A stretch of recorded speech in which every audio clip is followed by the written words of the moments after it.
Everyone, welcome back to my YouTube channel. And guys, please if you haven't subscribed yet, जल्दी से subscribe कर लो so that बहुत सारा knowledge आपको मिलेगा.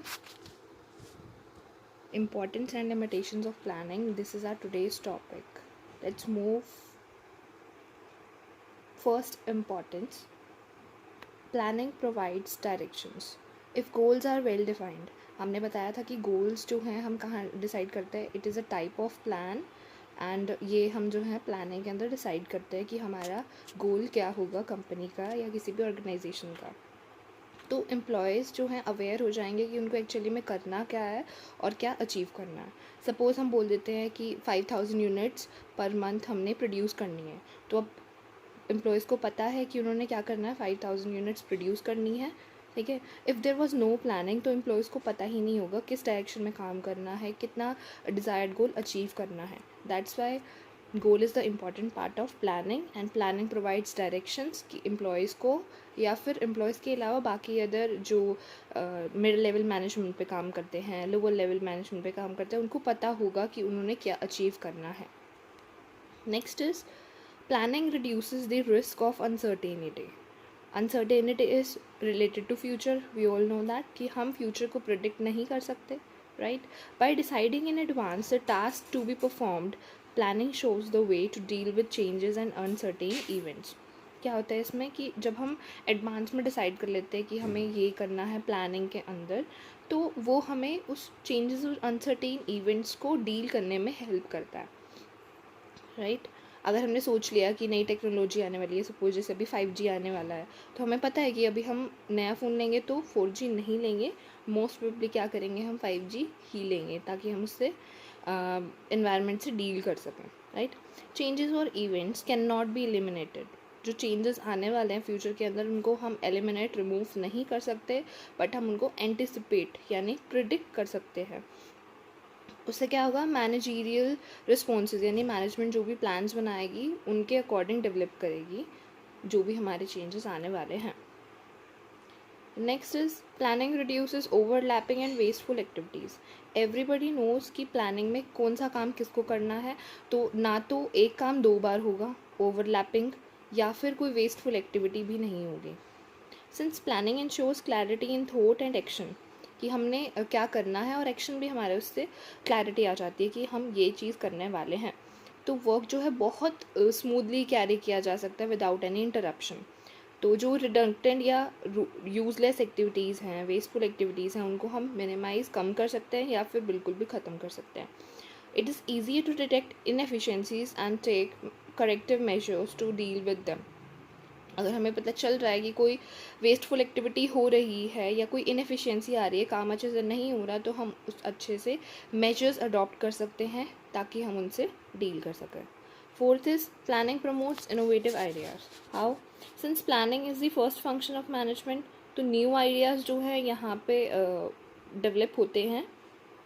It guides all future actions leading to growth and prosperity of the business. हर business यही चाहेगा कि मेरी जो है ग्रोथ हो, प्रॉस्पेरिटी हो, उसके पास अच्छी वेल्थ हो.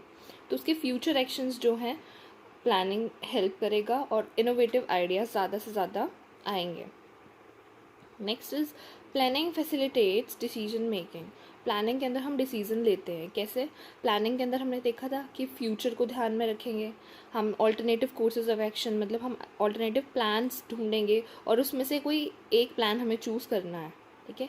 On the basis of merits and demerits of those plan. Suppose हमने कोई 2 प्लान चूज़ किए हैं, हमारे पास आए हैं, और उसमें से हम उसको देखेंगे कि कौन सा, किसके मेरिट्स क्या हैं और किसके डीमेरिट्स क्या हैं.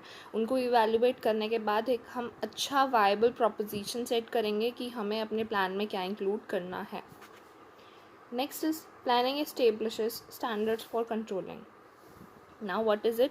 Controlling, we all know the last function.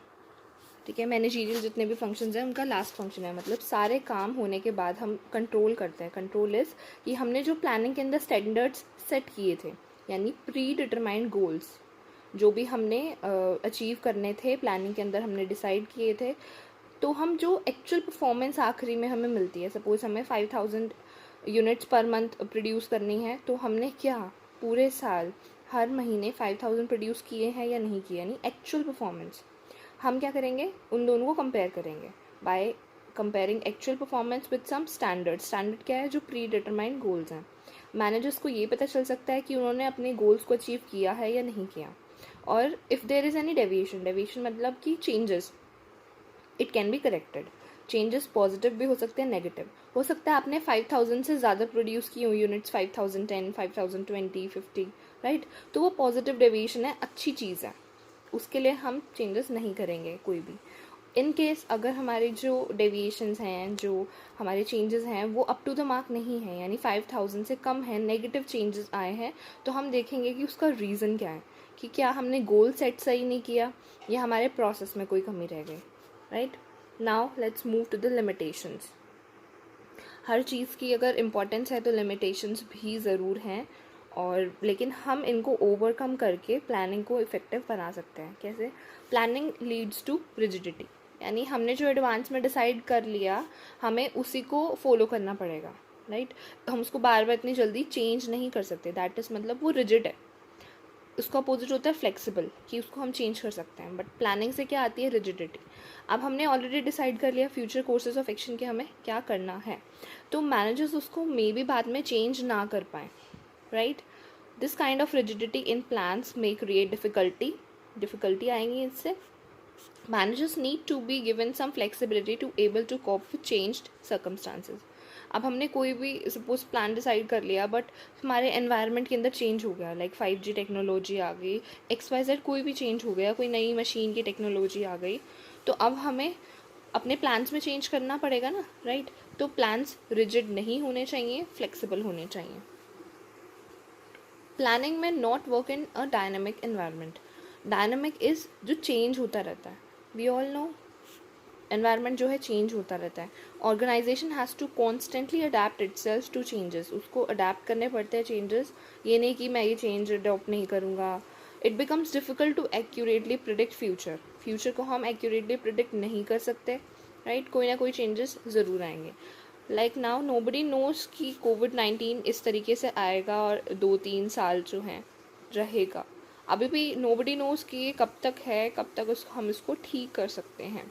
उसके बाद और ज़्यादा प्रॉब्लम्स आ रही हैं, डिजीज़ेस आ रही हैं. So this is the future जो कि अनप्रडिक्टेबल है. तो उसकी वजह से जो है एनवायरनमेंट चेंज होता रहेगा, राइट. किसी ने नहीं सोचा था सैनिटाइजर्स इतने ज़्यादा अमाउंट में बनेंगे. This is all because of uncertainty of future. और अगर हम उसको अडेप्ट नहीं करते, मतलब कोई भी sanitiser company, oxygen plants set up नहीं करते, तो क्या हम जी सकते थे, क्या हम सर्वाइव कर सकते थे? नहीं, राइट.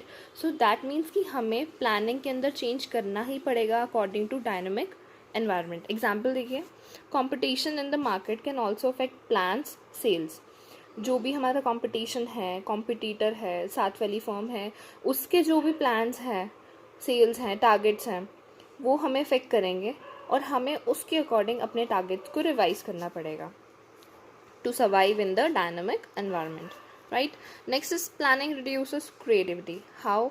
अब प्लानिंग जो है we all know mostly done by the top management. तो मिडिल मैनेजमेंट और अदर डिसीजंस मेकर का यहाँ पर कोई रोल नहीं है. वो प्लान को डेविएट नहीं कर सकते, उन्हें अलाउड नहीं है डेविएट इन सेंस कि चेंज नहीं कर सकते. तो अब इसकी वजह से उनका जो इंटरेस्ट है लूज़ होता जाएगा. उनकी जो क्रिएटिविटी है हमारे एम्प्लॉयज़ की, मिडिल मैनेजमेंट की, तो वो हमारे काम नहीं आएगी. तो दैट मीन्स कि सिर्फ टॉप मैनेजमेंट को जो है अलाउ किया जाता है प्लान्स बनाने के लिए, and that reduces the creativity of middle management and other decision makers. Next is planning involve huge cost. अब प्लानिंग में हम एक्चुअली में कुछ नहीं करते, एक्शन कोई परफॉर्म नहीं होता, जस्ट प्लान करते हैं. तो उसके अंदर हमारे ह्यूज कॉस्ट इन्वॉल्व होती है उनको प्लान्स को फॉर्मुलेट करने में. May be in the terms of time ज़्यादा लग रहा है और मनी ज़्यादा लग रही है, right. For example checking accuracy of facts में involve a lot of time. कि हमने जो फैक्ट्स कंसीडर किए हैं कि हाँ फ्यूचर में ऐसा होगा, तो क्या वो एक्यूरेट होगा भी या नहीं, तो हम उसमें ज़्यादा टाइम और मनी यूज़ करते हैं. The cost incurred sometimes may not justify the benefits derived from plans. They want to say कि जो भी हमने cost incur की, suppose 1 लाख करोड़ या 1 crore, whatever the cost is, हमें उतना benefit कई बारी नहीं मिल पाता, and that is a really huge loss. हमारी expenses भी हुए, cost भी लगी और हमें उतना benefit भी नहीं मिला. Next is planning is a time consuming process. Plans to be drawn up take so much of time that there is not much time left for their implementation. Plans बनाने के लिए, ड्रॉ करने के लिए उनको इतना टाइम लग जाता है कई बारी कि इम्प्लीमेंट करने के लिए टाइम ही नहीं बचता और उन्हें जल्दी करना पड़ेगा, तो दैट मीन्स कोई ना कोई मिस्टेक ज़रूर होगी.